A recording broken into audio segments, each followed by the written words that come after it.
চিকিৎসা শেষে দেশে ফিরলেন খালেদা জিয়া। বিমানবন্দর সহ বিভিন্ন সড়কে বিএনপি নেতাকর্মীদের অবস্থান। বিএনপি চেয়ারপারসন খালেদা জিয়া 4 মাস পর চিকিৎসা শেষে দেশে ফিরলেন। তিনি ও তার সফরসঙ্গী হিসেবে বহনকারী কাতারি এয়ার অ্যাম্বুলেন্সটি হযরত শাহজালাল বিমানবন্দরে অবতরণ করেছে।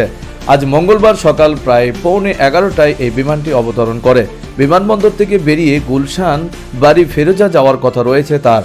খালেদা জিয়ার সাথে তার পুত্রবধূ জুবাইদা রহমান প্রায় 17 বছর পর দেশে ফিরেছেন।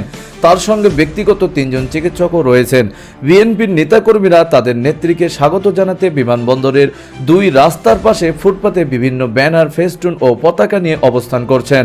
সেনাবাহিনীর সদস্যদের রাস্তায় শৃঙ্খলা বজায় ও নিরাপত্তা রক্ষায় নিয়োজিত রয়েছেন।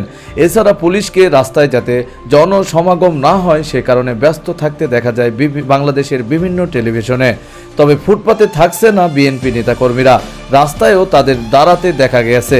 এদিকে গতকাল সোমবার ডিএমপি বড় ধরনের যানজট এড়াতে বিমানবন্দরে সড়ক পরিহার করতে অনুরোধ জানিয়েছেন। লন্ডনে 4 মাস চিকিৎসা শেষে আজ দেশে ফিরেছেন বিএনপি চেয়ারপারসন খালেদা জিয়া। খালেদা জিয়ার সাথে 2 পুত্রবধূ জুবাইদা রহমান ও সৈয়দা শর্মিলা রহমানও বাংলাদেশে আসছেন। কাতারের অল্প সময়ে যাত্রা বিরতি শেষে আজ মঙ্গলবার সকাল 10:30টায় তাকে বহনকারী এয়ার অ্যাম্বুলেন্সটি হযরত শাহজালাল আন্তর্জাতিক বিমানবন্দরে অবতরণ করার কথা রয়েছে।